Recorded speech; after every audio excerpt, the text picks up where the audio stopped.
Good afternoon, everyone. Welcome to the CII Madras online certification course introductory session. I sincerely hope all of you are following the lockdown discipline and keeping safe and healthy. So, CII, recognizing the importance of artificial intelligence, has been working in the area of AI since long time. In an effort to keep the students and the professional abreast of new technologies, CII, along with IIT Madras Digital Skill Academy, has launched a series of training program on AI and ML. The certification program is designed to help participants appreciate design data science and train them to perform data science activities. The training program would enable attendees to identify new ways of opportunities and prepare them to face the future challenges and opportunities through AI and ML. With this, I would like to invite Professor Raghunath Rangaswamy from IIT Madras to take the session forward. Welcome everyone, and I'm happy to be doing this session here today. Thank you very much, and welcome to this course, the certification course with CII and IIT Madras Digital Skills Academy. I just wanted to give you an introduction to myself and also to the training partner also. So this course is going to teach you ML in Python as language, and in some cases maybe R as a language. My name is Raghunathan Rangaswamy. I just wanted to kind of tell you my affiliations currently. I am the Dean for Global Engagement at IIT Madras. I am also a core member of the Robert Bosch Center for Data Science and AI, which is a data science and AI center at IIT Madras. And some parts of this course will also be taught by Geeta Private Limited, which is an IIT Madras incubated company located right next to IIT Madras in the IIT Madras Research Park. And this company was co-founded by me and a colleague of mine. And we have been running courses for several companies. We have trained more than 10 different companies.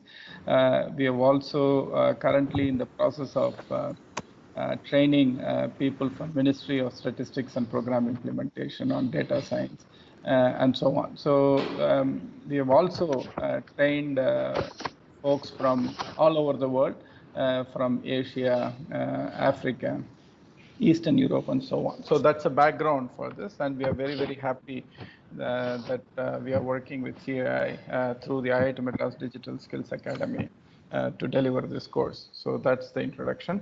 So let me jump right into some basic ideas of data science, AI, and ML, and so on. I just wanted to tell you guys that the course outline and the lectures start after this. This is a general introductory lecture so that it is of wide interest for a broad set of audience here.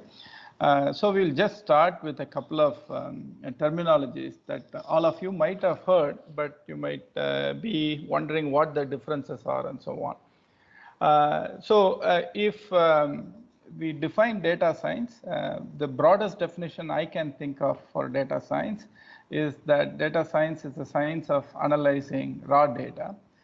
So when you analyze raw data, you have to have some reason for this analysis. You perform this analysis so that you can derive insights and knowledge from this data. So how do you take raw data and then analyze it so that you can get some insights? If you are a researcher, this insight leads you to discoveries and so on. If you are in an industry, these insights should allow you to that you become more competitive with respect to your competition and so on. So what is the competitive advantage that you can gain by analyzing this data? So when we broadly say analyzing data, then you might ask this question as to how do I analyze data? So you could use many techniques for analysis of this data. Statistics and machine learning are techniques that you could use to analyze the data. You could also use AI techniques to analyze the data and so on. So it really does not matter what technique you use, as long as you convert the data, the raw data, into some knowledge that is usable in your context, then we call the whole activity as data science. Now, why is there so much excitement and interest in data science? There is a lot of excitement and interest in data science because many industries have realized that this kind of analysis would allow them to make better business decisions so that you can derive some competitive advantage from this data, optimize your processes, both the internal processes, management processes could be optimized. You can optimize actual industrial processes and so on. So there is a lot you can do through this analysis of data, and there is this realization that if you are not going to do this, then you're going to miss out on quite a bit of possibilities. And that's the reason why industries are really interested in data science. Of course, you have to realize that data science is nothing new. Every discovery that has been made for years now have depended on data science. So before you come up with any new theory, there are lots of observations that you make, and those observations finally get into some form of model which gives you an insight.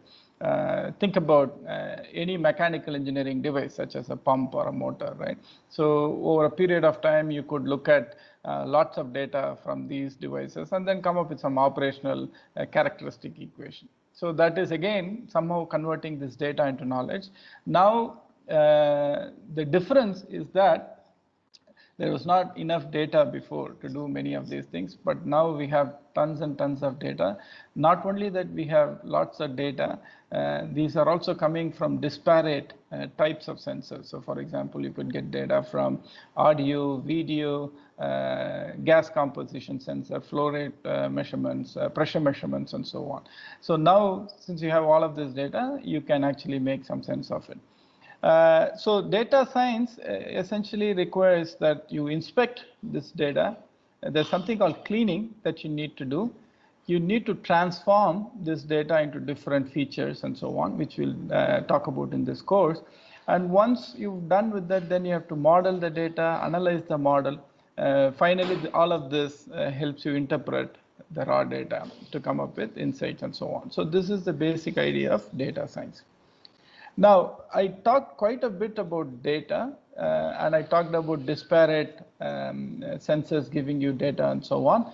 So when you talk about this data itself, the aspects that are related to managing and curating this data itself, that field is called big data. So I just want to differentiate between data science and big data. So big data really speaks to large amounts of data that you have. The size of data is so large that traditional data management tools are unable to process that data efficiently. And lot of the excitement right now is all predicated on the fact that we have tons of data. So the idea that you could have lots of this data and then try and identify knowledge that was not identifiable before, simply because of lack of all information or lack of enough information of a set of variables, right? So those kinds of concerns are going down because I have lots of data and I can use this data for analysis. However, it is important that these algorithms are able to work with this large amount of data, and that would mean that there are a set of things that you need to do, a set of platforms or paradigms that you have to work with so that you can make sense of this large data. So it's like two to tango. There is this data science, which is deriving insights from data, and big data, which talks to how do you manage large amounts of data. Just to be clear, data science is not dependent on big data, in the sense that you can do data science on small data sets also.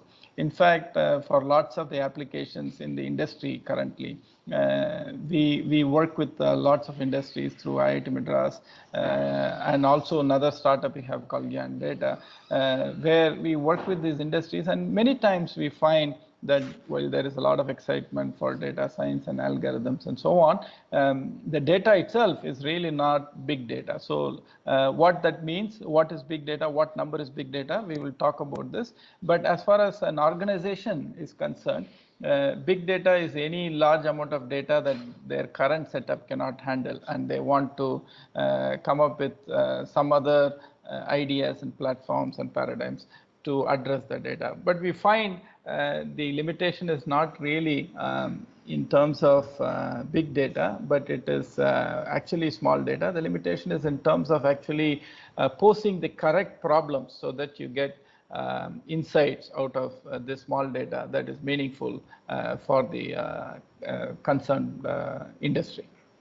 So I just wanted to keep this distinction and demarcation as clear as possible. Just a few brief slides on big data before we go on to data science. I just want to explain that this course is not about big data. This course is actually about data science. It's about algorithms. How do you think about these algorithms? What are the fundamentals you need to understand these algorithms so that you can use these algorithms with whatever data you have? And I'm going to assume that the industry participants here who are going to take these courses are people who are not going to really deal with tons and tons of data, the sizes that we will talk about, but they have still considerable data and they want to figure out how to bring value out of this data.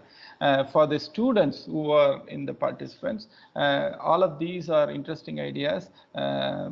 You should learn enough of data science because there's not going to be a single job, as far as I'm concerned, at the engineer level that is not going to use data science in one form or the other. This is simply because the algorithms have been democratized, and it's very easy to implement many of these algorithms on data. So every company is really going to require their employees to be cognizant of the fact that it's a very simple thing to actually do with the data. And then since it's simple, the data is there, you would be expected to analyze the data using many of these techniques. Now, the most important thing is these techniques are also in some sense democratized in terms of the algorithms being freely available for anyone to use. So that also gives the push towards using this. So the barrier to entry in terms of using these algorithms has really reduced, that there is no reason why you shouldn't be trying to use this. So this is going to be an essential life skill for all students to work in any industry that you can think of at an engineer level. So that is the reason why I think this course is useful for the industry folks to understand how we can generate value out of this data, what algorithms are available, and for students of the participation list to just be aware that you need to know these things if you are to be successful in your career later. Anyway, just to give you an idea of how suddenly we have all this kind of data. So there is a lot of data that is being collected. Anytime you go to the web and do a Google search, all your searches are being stored. From that, your personal preferences are being identified, and so on. So whenever you go and buy something with any of these e-retailers, the things that you bought and what you were willing to pay for it, all of that is actually stored.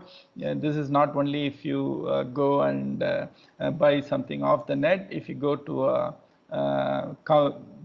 actual shop and then buy something, the point of sale at stores, you have these machines which are getting information about what you bought. Those are being stored. Bank transactions are being stored. Anything that you do on Twitter, Facebook, and so on are being stored. So these are all data that comes from the social media interaction, and basically our day-to-day activities, where we are generating lots of data about ourselves and then freely distributing it to everyone to basically understand what our likes are, what our dislikes are, and so on. So if you really think about it very hard, we are giving out the most personal of our informations. information, sorry, willy-nilly to the outside world whenever we do these kinds of things. So that's one part which talks to the social or the human aspect of the data. There is also the non-human aspect of the data, which is plants, real industrial facilities. You can think of if you're going past an industrial facility, you have these towers where you see smoke coming out of. There are lots of things that are happening. There are multiple units there. There are temperatures, pressures, and so on. All of this data is being collected. So tons and tons of data every second, sometimes in some of these processes every millisecond data is being collected. So that is also being stored. That is the non-human part of data collection. Every time a flight takes off and lands, the whole data along the way is being collected. So you can imagine the kind of data that is being collected. Now, an interesting thing has happened. So this is actually the human part of the data, this non-human part of the data. And an interesting thing has happened where the algorithms and the programs that we write, they start generating data. And before, because of data storage limitations and so on, we were not storing this data. But now we have started storing that data also. So for example, if you tried, so you are a design engineer, many years before, if you were designing something and then you went through multiple iterations, you would normally store only the last design or one or two other promising designs.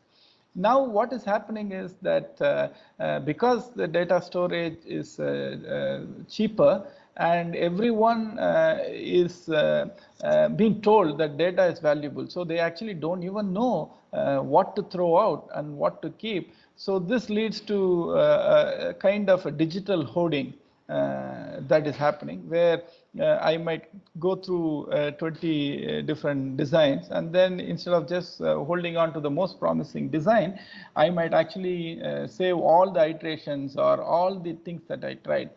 So the notion here is, maybe at that time, with my understanding of the problem, I was not able to see the advantages of a certain design.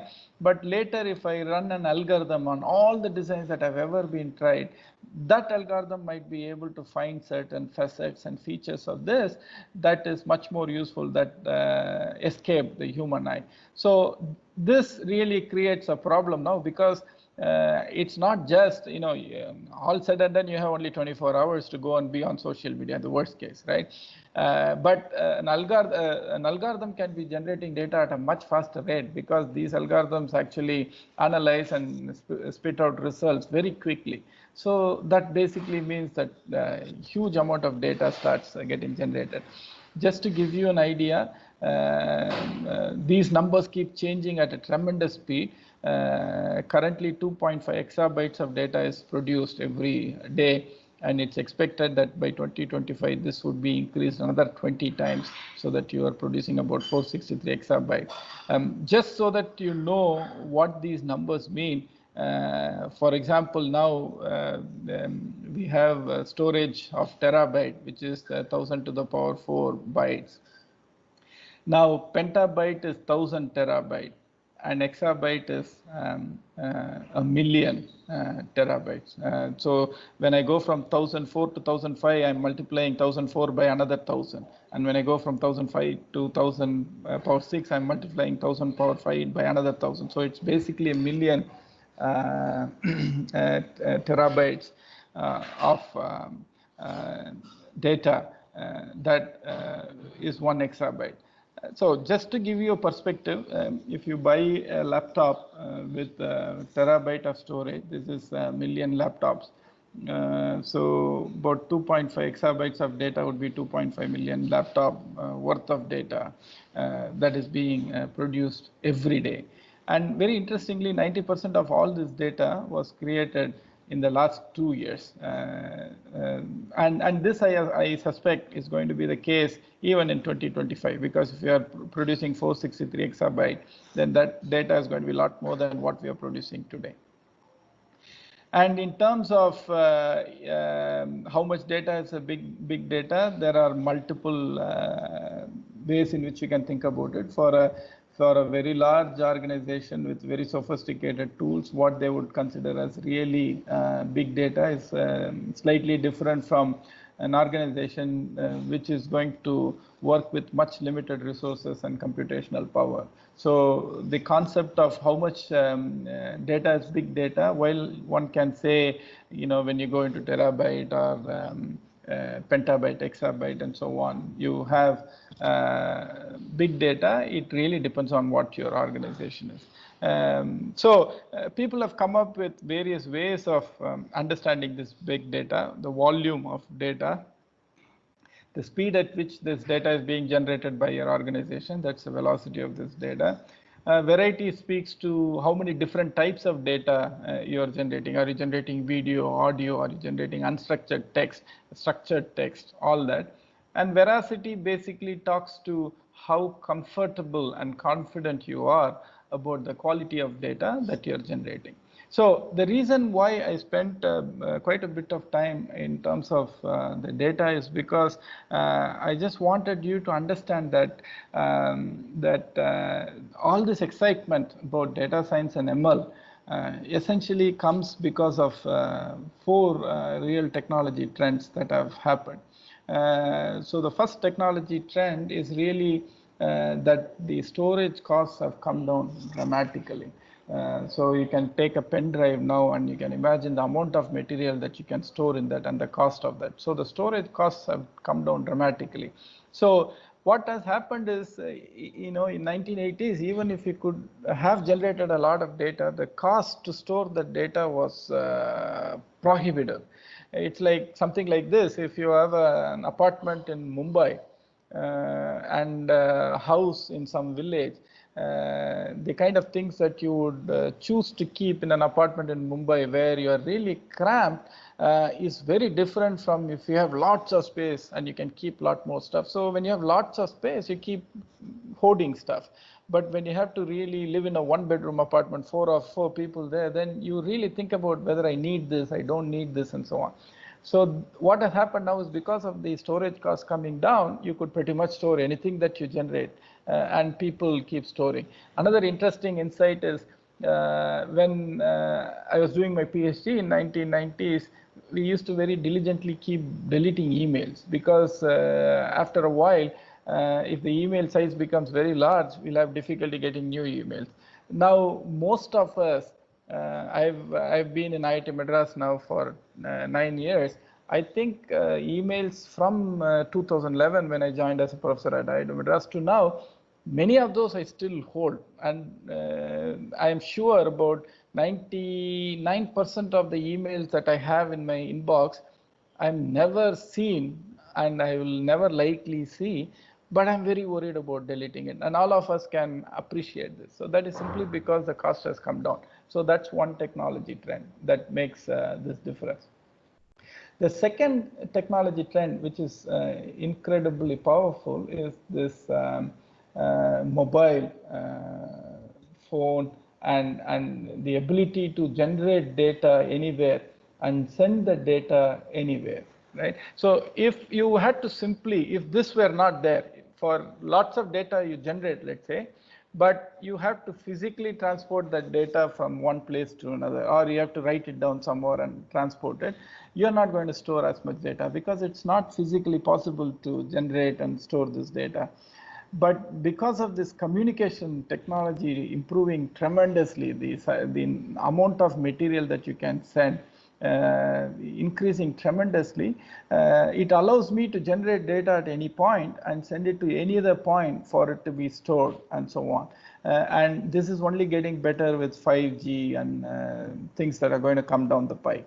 So this is a second technology trend that allows us to generate all kinds of data that we have. So these two are technology trends from a big data point of view, which have made this very exciting. So what has happened on the data science side, which we will talk about presently. So I just wanted to give you a holistic idea of how all of this mixes together, and so that you understand why we are at the point where we are. Okay, so this is all to do with big data, and from a data perspective, the things that you do, supposing you're an organization, you have done this course, now you want to go and attack a particular problem, you will basically go through this process here, where first you will find out what data you have. You will read data or digitize the data, or bring all the data into a single format in which the data becomes usable. And then you will start thinking about what kind of data manipulation that I can do, summarize the data in terms of how much missing data do I have, what type of data do I have, is it video, audio, and so on. And then you will clean the data. Some of the data might plain be wrong, so you'll understand how to clean this data.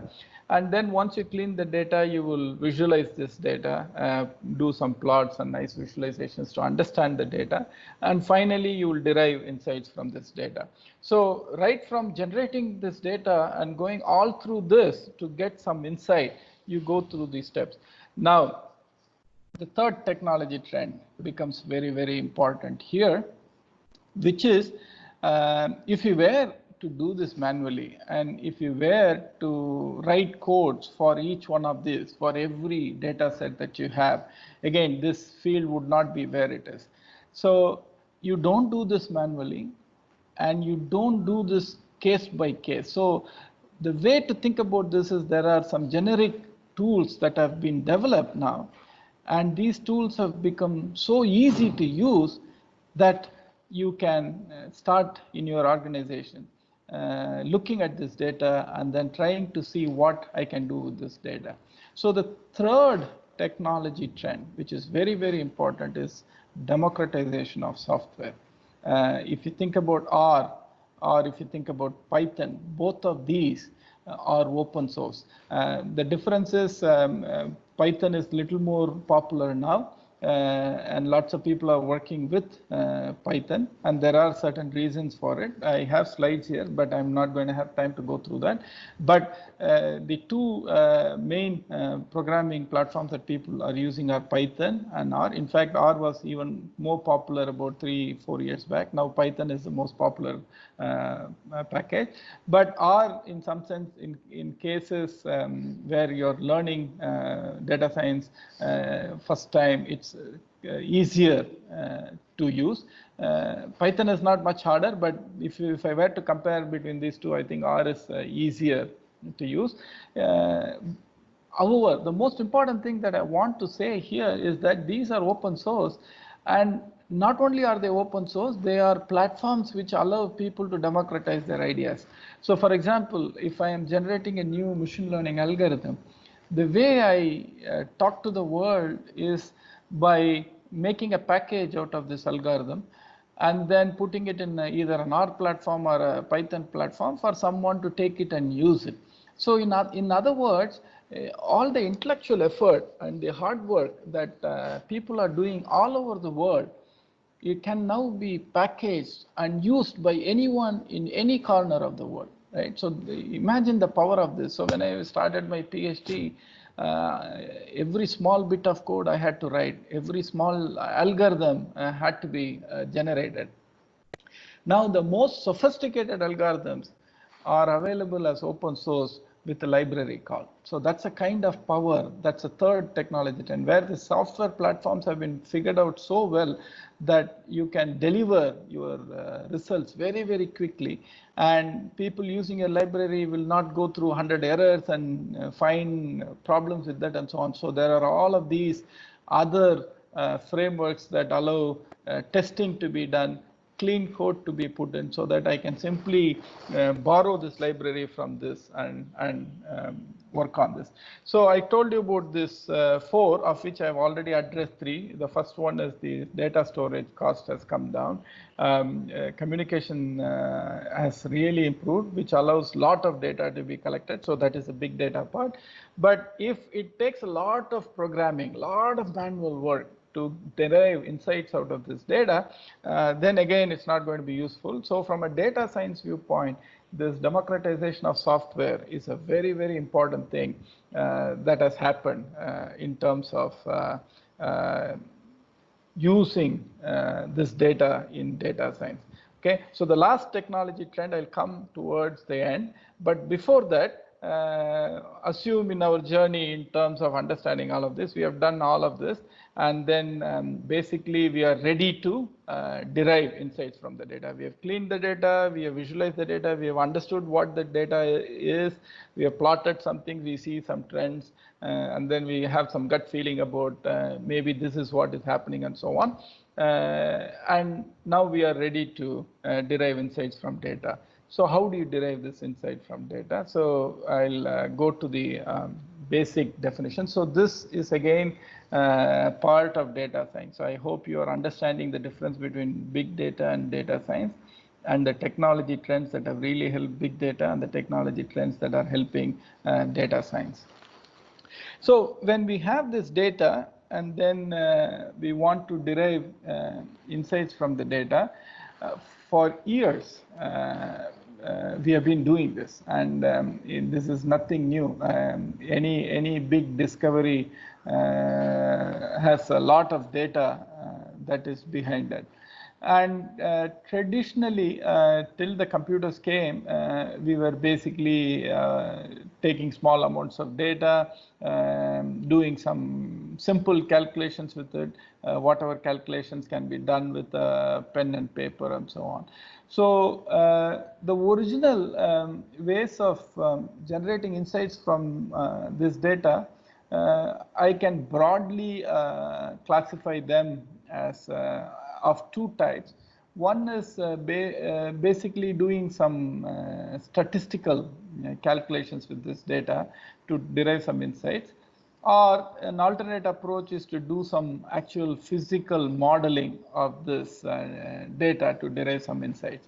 So physical modeling or first principles modeling. So to give you an example, if you are writing a mass balance and an energy balance and so on, those are all first principles models. So you can get data and then do some first principles modeling of our understanding of this data to derive some insights. But if you are not doing this, if you are really looking at this data without a first principles model, so to speak, then you were deriving insights using statistical techniques, which is where we talk about hypothesis testing. We propose a hypothesis and then we test whether the hypothesis passes a particular test. And if the hypothesis passes a particular test, we have derived an insight. Why is it that we have derived an insight? We have derived an insight because we have converted data to a hypothesis, and then we have validated that hypothesis is true. Supposing you were able to generate 20 different hypotheses about your data and you validate all of them, then now you have generated insight through these 20 hypotheses. So you see how that works in terms of generating insights from data. So if you use statistics to derive insight from data, that is also data science. So there is no difference there. Now what has happened is as we go forward, because we have now this democratization and we have all of these algorithms that are available, which are machine learning algorithms, we could also derive these insights with much more sophisticated techniques, which are the machine learning algorithms that you learn in the course. So broadly, as I said before, data science is the science of deriving insights from data. This insight could be derived through statistical analysis, which was what was being done traditionally, or you could derive this insight from machine learning and so on. But keep in mind that this machine learning techniques themselves depend on a lot of these statistical techniques or statistical concepts and linear algebra concepts and so on. So if I were to define a machine learning in just one sentence, machine learning means many things to many people. So one definition I have is the science of mimicking human learning. So when I say science of mimicking human learning, then you might ask, what is really learning? So I can split learning into basically broadly three different activities. Because for example, you learn to play soccer, right? So what does that mean? That means you know what to do, and ultimately you are able to go all the way up to an action in a soccer field, right? So same thing, if you learn to play chess, right, what is it you do? You learn about the moves and so on, all the way up to sitting in front of an opponent and making a move, chess move, right? So ultimately learning finally leads to action, but we could broadly split learning into what is learned. We can ask the question as to what is learned, how is it learned, and how is it converted to action. So the first two I kind of combine together and call that learning, and how is it converted to action, I combine it together and kind of call it reasoning and decision making. Now we will look at some aspects of these in the course, but I just wanted to give you an idea of the underlying conceptual framework that kind of underlies many of these ideas. So what is learned? Broadly, we can classify this into two different things. What is learned are functions which allow us to classify between different situations and allows us to predict about certain situations. So to give you an example, if you are in the forest and you see a four-legged animal, and if you are able to classify this as either a deer or a tiger, so that is a very useful classification, because deer you simply walk along, tiger you take evasive action and run as fast as possible away from the place, right? But both ultimately this knowledge leads to action, but what you're learning is some decision function which allows you to make a classification as to this is a benign animal or a non-benign animal, right? Or a herbivore or a carnivore. So the way that you do that is you look at these animals and there are certain features that you kind of get from that, and then that goes through some function, and that function says, okay, it is a benign animal or non-benign or herbivore, carnivore, whatever that might be. So these are classification problems. So machine learning techniques allow you to solve these classification problems. They allow you to figure out this function automatically in multiple dimensions. So that is what machine learning does. Function approximation. So in the previous case, the function allows you to categorize data into different categories. Whereas in function approximation, in the most common form, what is done is you have data, and then you say some of this data is the input data, and there is an output that you're predicting. So which you're trying to predict a precise value, not a category that you're looking at. And a simple example is nowadays with Corona, things have changed. But before, if you were to go from your office to an airport or from your home to airport, basically what you're looking for is a prediction for how long it will take. It will take me 45 minutes, it will take me 1 hour, and so on. And that prediction really is based on multiple inputs, right? What time of the day are you going, and what route are you planning to take, what day of the week it is, what is the climatic condition, and so on. So there are, is it raining heavily, things like that. So there are multiple inputs that you take, and then ultimately you give an answer out, which is how long would it take for you to go from one place to another. So that is called a function approximation problem. So the key point that I want to say here is machine learning by itself is really exciting, because it allows you to solve these two problems with very little prior knowledge that you might have. In other words, all I do is feed in a lot of data, and the machine learning algorithms automatically identifies these functions that allow me to do classification and function approximation problems. So you might be wondering, why are we only talking about these two problems? My contention is many of the machine learning problems that are of relevance, that are being solved in the world right now, whether in industrial situations or other situations, can be broadly classified as one of these two types of problems.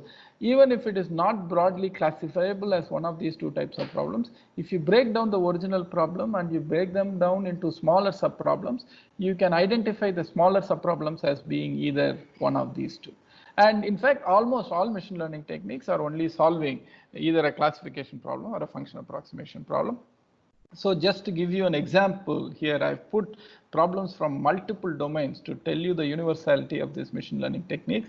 So if you have fraud detection in credit card transactions, a transaction is a fraudulent transaction or not, that is a classification problem. Distinguishing between a cat and a dog or a deer and a tiger is a classification problem. if your motor is running and you get data from it, you want to classify this as normal or abnormal, it is a classification problem. Very interestingly, there was research that was done where people were looking at just emails of employees to decide are they thinking about leaving the company or not. Right, so I just go through an email, I process through this algorithm, and then it says maybe a percentage, there is a 10% chance that this person might think about leaving the company and so on. So this is again a classification problem, leaving or not leaving. Right, but there are lots of function approximation problems. If you have different molecular structures and you want to predict a property of a material, that is a function approximation problem. I myself worked on a very fascinating function approximation problem, which is predicting what would be the score at the end of the innings in cricket. So we developed algorithms which are being used by ESPN Cricinfo to predict what the final score will be and predict the probability of a team winning in IPL. They used it in the last IPL, and they'll hopefully use it in the coming IPL also. So that is a prediction problem. You can predict reaction kinetic parameters in biochemical reactions. In chess, you can actually predict a value of a position in the board. That is again a function approximation problem. The idea behind this slide is really to show you that look at these areas we are talking about. It's really disparate. One is finance, one is object identification, one is predictive maintenance, one is sociology, one is on materials, one is sports, another one biochemical engineering, last one is sports, right? And all of these problems, somehow I am able to bring in a universality in terms of machine learning. Okay, so some of these techniques you will learn in this course. So there are techniques which can be used for classification and function approximation problem. And what we will do is we will teach these techniques in this course, and then we will always be connecting this to what kind of problems you can be solving and how is it useful for you. Okay, so just to give you an idea of the course, the techniques, some of the techniques that you might see. Now that we have talked about machine learning, maybe quickly I also talk about what is AI. So there's a lot of overlap, machine learning and AI. People do talk about different things when they talk about machine learning and AI, and some people have very specific definitions, and some definitions people agree, some they don't agree, and so on. But broadly, to give you an idea, the way I think about it is AI is a much broader concept than machine learning. So to understand that broadness, I use slightly different wording. For machine learning, I said mimicking human learning. For AI, I'm going to say it is mimicking human intelligence. Obviously, with the notion that intelligence also has learning as a part of it. So in some sense, machine learning is a subset of what we think of as AI. So you might ask, what is the extra things that AI does? So I have many aspects of intelligence that I have outlined here, and all of these are absolutely fascinating ideas that once you spend a couple of years learning this field, you can really start thinking about these yourself in a very broad way. And in the beauty of the situation we are in is some of these ideas you don't have to keep it abstract. You can also try and play with some small algorithms to explain some of these and so on.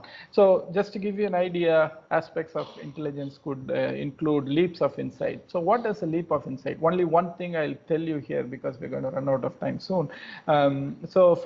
Imagine someone who's looking at planetary motion, and then they are looking at sun and planets around it, and then they say, well, that is a structure where something is in the center and things are revolving around that.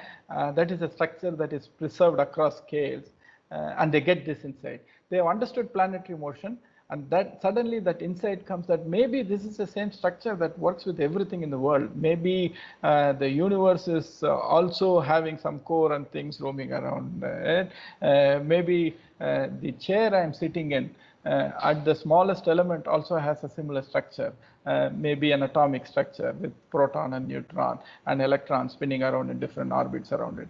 So you can see how this kind of insight that human mind is able to do, which is unbelievably remarkable. So this is an intelligence. Can a AI system do these kinds of things is a question. Then there are multiple other categories. I can spend 4 or 5 hours describing just this. Just wanted to show some words here: tacit knowledge, something called emergence, consciousness, which is a very highly debated topic. Then there is this thing called metacognition, which is basically being aware of your own thought process, whether a computer will know it is doing something, so that sentience and so on. So there are lots of very interesting aspects to intelligence that we can talk about. But in general, the key features of these are that there is some notion of representing knowledge. There's some notion of reasoning with the knowledge and some decision making that happens with this. So these are kind of fundamental blocks that people talk about in AI. There might be a lot more as you unravel many of these aspects to intelligence, such as collective phenomena, things like that, which could all make up for very exciting future developments in the next 20, 25 years in this field of AI.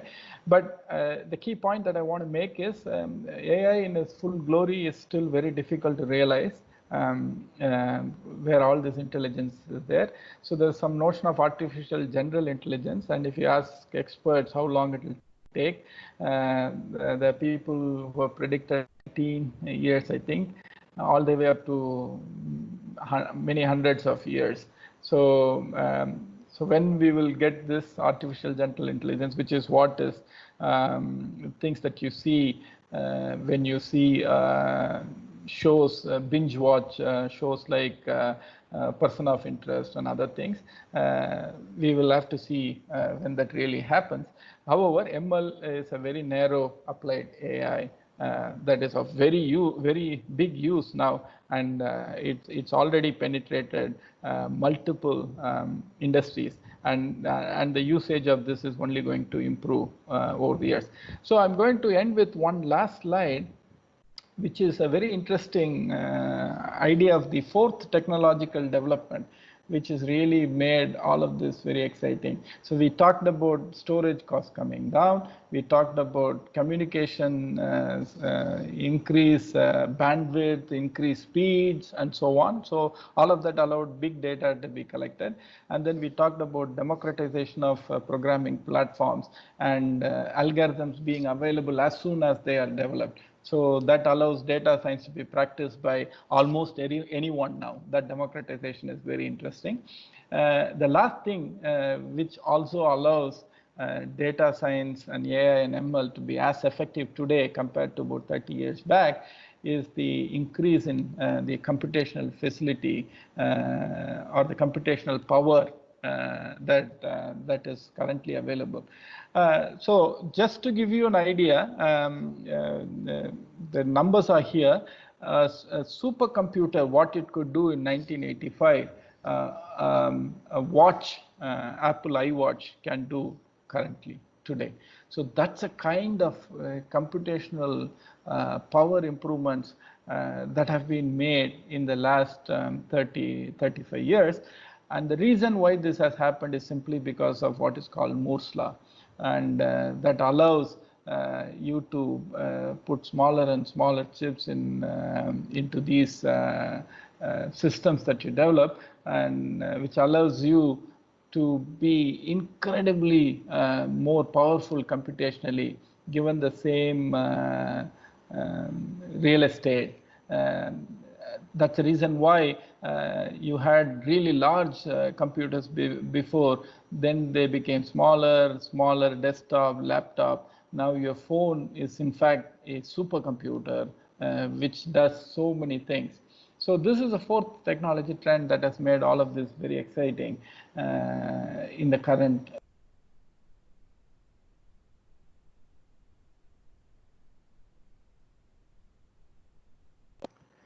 So with this, I will stop, and I will be happy to take questions. But I just wanted to tell you that please focus on the algorithms that are taught and also practice whatever you learn, so that this course is really useful for you in whichever way you are looking at this course. And good luck with learning. And I'll be happy to answer any questions. Thank you. Thank you, Professor Raghunathan. Thank you for such a brief insight on AI and data science. I will now request the participants to raise their hand so that we can invite them to ask their question. That will help us to have multiple people talking the same questions at the same time. So anybody has questions, please raise your hands. The icon would be there either on your bar on the screen on the top or towards the bottom.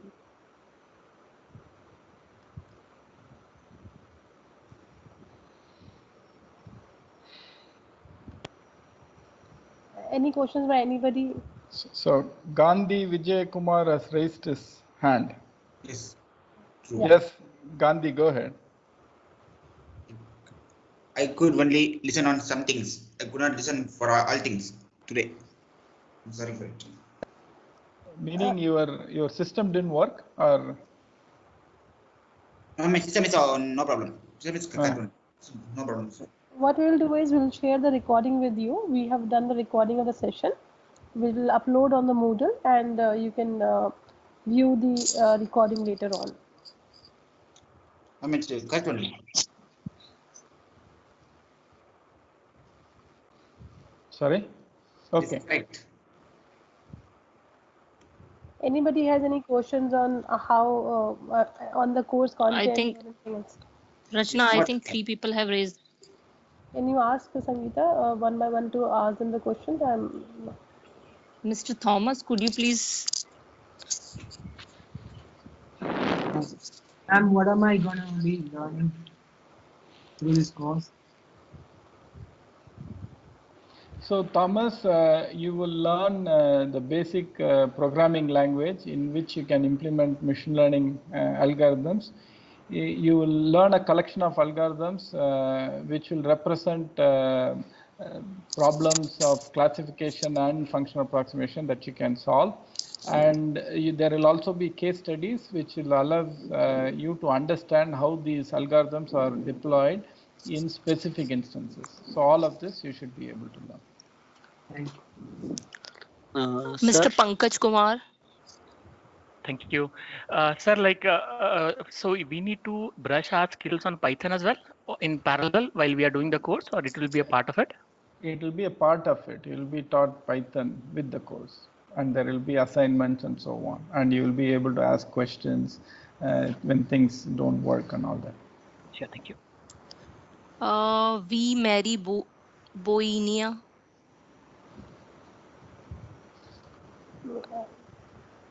That's Mr. Venkatesh Mary Buina. Would you like to ask a question? Excuse me. Yeah, please. There be assignments. Thank you very much, Professor Raghunathan sir. You have given very informative information on the topic. Sir, I have a small doubt in terms of classification and regression. Shall I proceed, sir? Yes, please. Yeah. Sir, when you have given the information, classification and regression, any problem will be under these two categories. Sir, how clustering, anyway, clustering is unsupervised learning methodology, and classification will be supervised. Sir, the clustering will be converted into classification. Can I have the procedure? Okay. So basically, most problems can be put into one of these two categories, which is functional approximation or classification, as I said before. Now, there are multiple other concepts which in the first session I didn't want to start. There is also this notion of supervised and unsupervised, right? So clustering, I would call that as unsupervised classification. So you do clustering, and ultimately, if you come up with, let's say, 3 clusters, you have to understand that clusters as doing something. So basically, once you do clustering and you have 3 clusters, let's say, whenever a new exemplar data point comes, the question you're going to ask is, where does this cluster go to? Which cluster should I classify this data point to? So that's the reason why I would still think of clustering also as classification. However, the way you generated the original clusters was unsupervised. In other words, you were not told that there were 3 clusters or these data points belong to this cluster either. So you learned that by yourself. So ultimately, the use of clustering is through using these identified clusters and classifying new exemplar points as belonging to any one of these clusters, and then taking decisions based on which cluster it belongs to. Okay, so that is the distinction. Thank you, sir. Thank you. Excuse me. Now we have Vrinda Kattar. Yeah. Miss Vrinda Kattar, could you please ask your question? And also Yeah. Praveen N has, in the chat has said he has a question. So after this, maybe Praveen can ask. Yeah. Yes, Hi. Hi. Good afternoon. That was a very lovely session that we had. Professor, I am a complete beginner in R and in Python. So, and that is what the course that I've asked for. So, what is the kind of preparation that I would need to do? So, madam, this question we run whenever we run these courses. There are people who are not from a programming background who want to take these courses. Ask me, and the answer I always give. So you might be partly because I'm a professor. I actually believe everyone can learn this. Okay. Thank you so much for the confidence. I love that. No, the reason is I really think the effort might vary, but I think no one should give up hope. You should, because the future is this. If it takes you 2 years to learn this, you please take the time to learn this. So what happens is I say everyone can learn, and then after a couple of sessions of Python, they get very disheartened and then say, you said everyone can learn, I'm having this difficulty. And I tell them, look, as a professor, I will never say someone cannot learn something. That is totally against the core belief I have. So I will only say you have to put more time and more effort. You do it, you will learn it. If that does not happen, I'll really, really be surprised. Right. Thank you. Thank you The so last, much. so Yeah.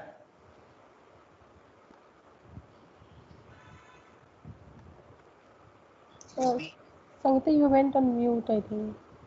Mr. Rohit, could you please ask your question? Hello. Yes. Good afternoon to all. Hello. Yes, Rohit, I can hear you. Sir, since I'm working in an industry, chemical industry, and we are working on a control systems, I just would like to know that this learning Python and machine learning AI, how can I interlink this with the existing control system? Rohit, your background is very close to mine. Huh? I am also a chemical engineer. But I'm not. I'm an instrument engineer, sir. That's fine. I am also an instrumentation engineer, and Okay. lots of control we do. So That's these good. are all. So there is this whole notion of controller performance assessment and monitoring, where you actually look at this control data alone and identify whether a controller is doing as well as it could. If it's not doing as well as it could, what are the reasons, and so on. We have worked on this problem for about 15 years, and we have used all kinds of ML algorithms on this. So there are lots and lots of possibilities here, Rohit. Okay, sir. Thank you. Can we get this slide, sir? Can we get these slides? Yes. I'll clean up and I'll send it. You will get this. Yes. And Praveen, Yes, sir. yes, please ask your question, Praveen. Good afternoon, sir. Thank you for your explanation. Yeah. Basically, we are from industry. So how can I get in detailed to get the data analysis and AI? So basically, the process is first learning what it can do, Praveen. And the way we have structured this course, there will also be case studies which will also allow you to see how it is translated to different problems. Okay, but I am not going to say right after this you will go and do the greatest machine learning implementation in your industry. So what I will say is you will get to know what is possible your eyes will be open. You will be able to do some simple, quick things with what you have, but you have to follow it up with a very specific problem, which is a real pain point for you, and then see how Yes. these techniques can be used in that. Okay, so Thank you, sir. that Yes, has to be anything followed up. case You studies, examples, something will you be can there give? in the course. Will be there in the course. Yes, sir. Thank you. Thank you, Sir, sir. Thank you, sir. Mr. Vinay Verma is there. Mr. Verma, could you please ask your question? Sir, Vinay this side. Sir, actually, I have one doubt that the statistical techniques that we used earlier, that how matlab, it is replaced in ML, that we are going to learn this statistical technique for hypothesis testing, or it will be in the algorithm inbuilt. No, actually, by the way, so let me answer this question. See, purely statistical analysis itself is a very important part of data science. So you'll be taught that. Okay, so that's a first Yes. answer. The second thing is, so many of the algorithms, what they do is they use the statistical concepts in the learning techniques that they have or what they learn. Okay, so that connection will also be taught. So statistics by itself, so that you can solve nice data science problems, will be taught. And anyway, those basics will be connected with how they relate to the machine learning techniques later. That will also be taught. So, sir, we are going deeper into the models, how the models are working. Yes. We are going. Okay. Yes. Sure, sir. Thank you, sir. Yeah. Next is Miss Datta. Could you please ask your question? Yeah, okay. Thank you, everyone. I have a general question that how the offline and the online courses, and when are we going to connect with Professor Raghunathan? So could you just explain how it will be in this course? So the administration of the course part, you will find out all the information through the Gita website, and Rachna, you are Yes. sending them So, information about when correct. and so on, right? So yeah, we have already sent an email to all the participants with the user ID, password, and the link for accessing the course content. Moving further, the course content will be released from today onwards. Immediately after the introductory course, we will release the first video, which you can access through the Moodle.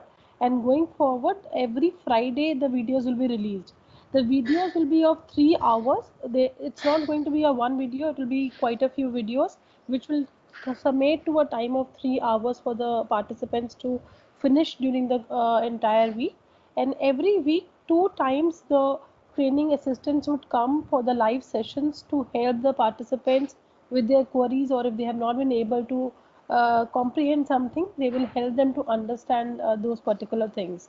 So this is how the course administration would be, and we'll keep informing through emails also after every time we release. But even if you're not looking at your emails, every Friday, we have already mentioned the time the videos will be released.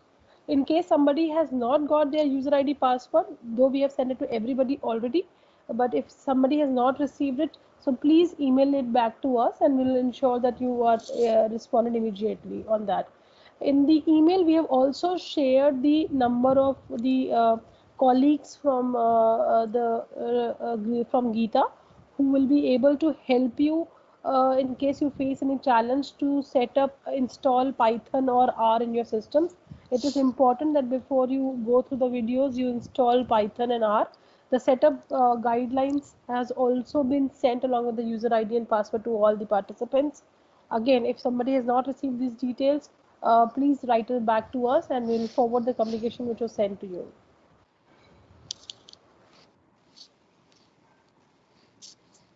I hope this answers your question, Ms. Datta. Thank you. Thank you. Mr. Balaji. Hello, Professor. Thank you for this wonderful lecture on a Sunday afternoon. It was really interesting. Professor, I just have a small doubt.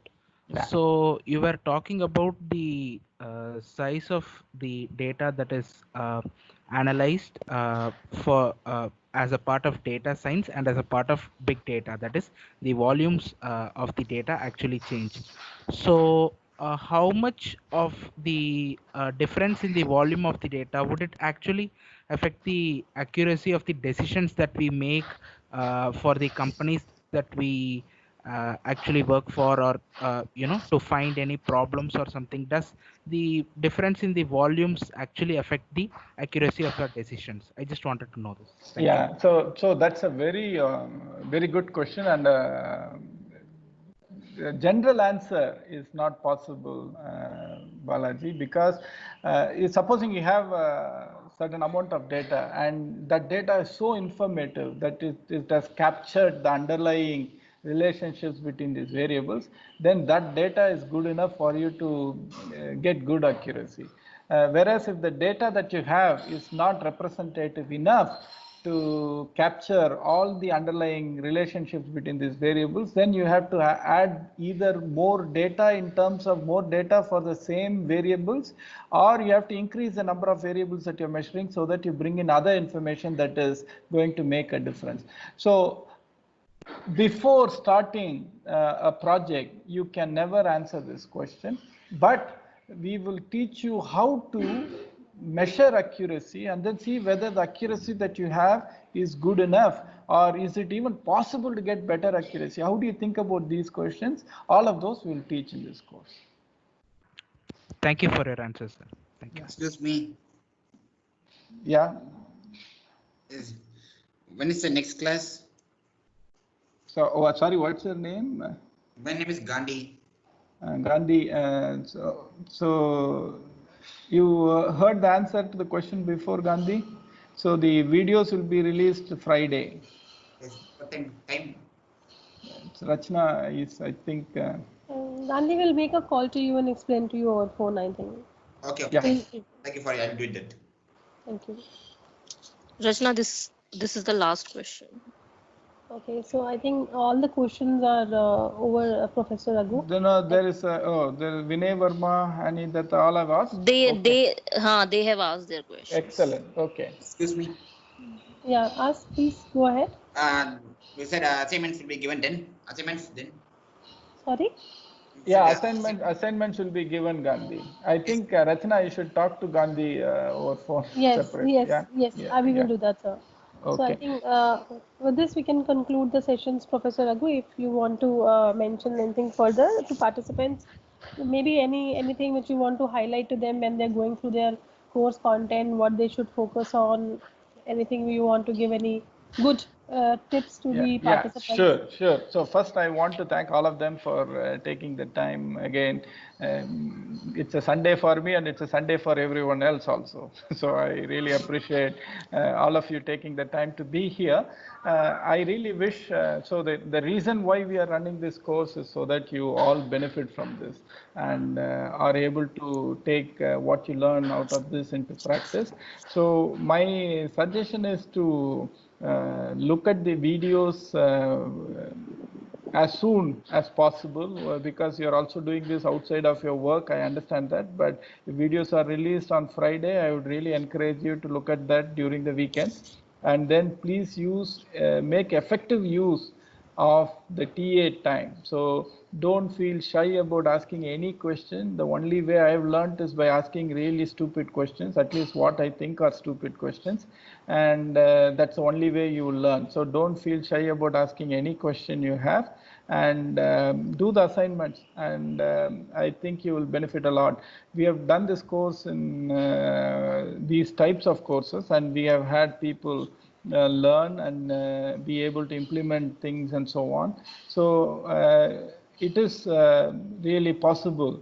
And like I said before, because of all of this democratization, it is really not that hard. However, this is just the beginning of a journey. So don't assume that you are going to become a MLA expert with this course. You'll have to follow up. It's probably a year and a half of many things that you do, and you will see a real difference. So that's the main point I want to highlight. So don't think of this as the end of the journey, which will be a real mistake. I think it's a beginning of a journey. I hope it's a really good beginning of a journey where at the end of this itself you are able to see value for yourself, and then which allows you and propels you to learn more in this field and become a real expert. So if 10% of you become real experts, that would be mission accomplished as far as I am concerned. Thank you, Professor. Thank you, Professor Raghu, once again for your time and giving this brief insight to all the participants. We thank all the participants also for joining in for today's session. And as we mentioned earlier, from the first video will be released today immediately after the session at 3:30 p.m. today. So please use your user ID passwords to log in and access those videos. Install Python or R as per your respective courses. If you face any challenge, please reach out to the contact numbers through WhatsApp only. Please do not make any calls. Please reach out through WhatsApp only and ask your queries to those colleagues to help you set up your guides. We would also suggest you to share the screenshots if you are consistently facing any kind of error, so that they are able to comprehend your errors and are able to help you set up those guides. The 2 training sessions will happen every week, but besides that, also in the Moodle, the user ID password that is being given to you, you have a session. You have a section where you can ask the question to your coordinator of the session at any point in time, and they will take 24 to 48 hours to respond over that Moodle to respond to your query. So it's not only that you can ask the questions, you have to wait only for the training assistant sessions live twice a week to get your answers. In case during the week also you face any errors, if you face any queries, or if you are stuck somewhere and you want an answer, please ask that question using that platform, your user ID and password, and the lead coordinator will help you with the answers. We want everybody to really go through this course in a most diligent manner and make most of it. So please use that time, use that options of asking these questions through all the mediums, and get the most learning out of it. So with this, I think we'll conclude the session. All the best to all of the participants and happy learning.